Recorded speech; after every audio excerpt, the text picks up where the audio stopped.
10 years ago, something extraordinarily important took place. States, businesses, and civil society came together to develop an internationally agreed framework on business and human rights, the United Nations Guiding Principles on Business and Human Rights. A framework enshrining states' obligations to protect human rights, corporate responsibilities to respect human rights, and the need for appropriate and effective remedies when those rights are breached. ICC was closely involved in the elaboration of these principles and supported their endorsement by the Human Rights Council.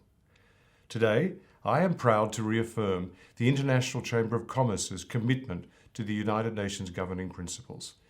These principles represent a transformational and inspirational roadmap, and over the past decade, ICC has actively supported its members to scale up business implementation of these principles. We've also promoted greater implementation by governments by calling for the development of robust national action plans, and more work needs to be done here.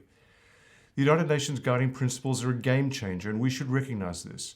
They created a space for us in the private sector to deepen our collaboration with the major stakeholders such as states, trade unions, civil society, and other organisations.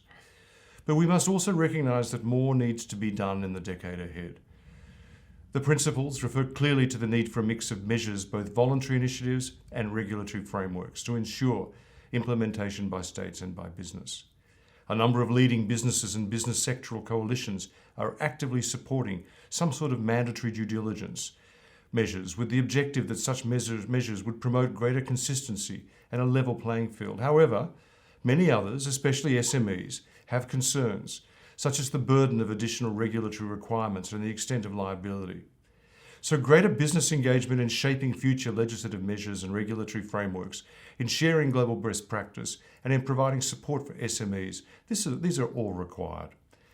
In order to accelerate implementation of the United Nations Guiding Principles, an internationally consistent next generation smart mix of implementation measures must be developed and must deliver multi-stakeholder policy coherence and a level playing field for all companies, large or small.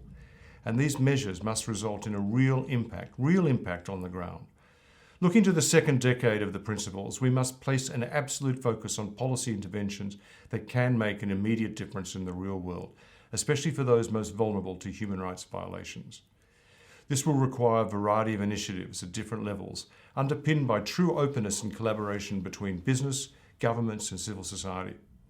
Here there is a real opportunity for ICC, in the spirit of our ICC Centenary Declaration, to lead the transformation process in collaboration with other stakeholders and to develop the healthy and transparent policy frameworks required to address these challenges and to find solutions. At ICC, we commit to maintaining our leadership role in developing and promoting the urgent advances that are required to implement more effectively the principles in the next decade, and to deliver the sort of transformation that is required to address the key global challenges of inequality and sustainability.